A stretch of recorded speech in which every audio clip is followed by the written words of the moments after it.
we non separare mesmo cammino, mi te chiede também ja, un giocone in questo trova ta cu dori election, mi te chiede governante nan claro ta usa election, cada manda para esconder su trás, ando mi te chiede ja, teoria governo novo no sinta, ando no un ministro di finanza novo, non do nos propone pressione bisa entende, botin di passa lei aqui para sobra, na fim de dia, trabalhei com momento, botin duas coisas passando gaba, botin comerciante nan cu a subir nan preço nan caba, e botin uma tendência ao que o cash está hora de usar mais, por exemplo, claro, eu recebi cash, meu nome está paga 3 ou 4%. Então, se compreendeu agora que toda a situação de eleição e de contratempo, grupo de bolso pequeno comerciante, a decidir de vai cobrar extra, de aumentar o preço, e outro a decidir de não usar debit card, mas usa cash ou receita, basically update mais ligeiro, mais concreto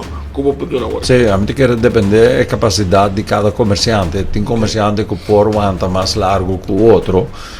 E não tem autoridade para aumentar o preço, não quer? Ou seja, parte de assim chama free economy? Bom, é parte de free economy, claro.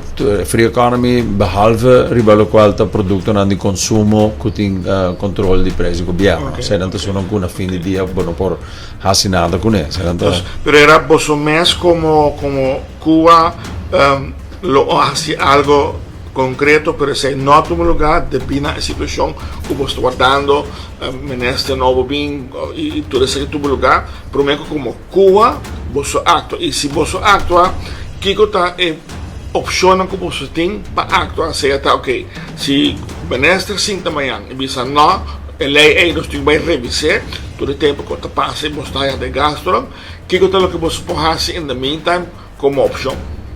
Bom, é realidade conosco que depois a pressão do banco não ir para o governo e para que faça cambio para que saque para sobre na fim de dia trobe. Me imaginami vários comerciantes já subir preço e se não houver cambio, o resto de comerciantes lo subir preço, trobe. É impossível para o comerciante não por absorver saque.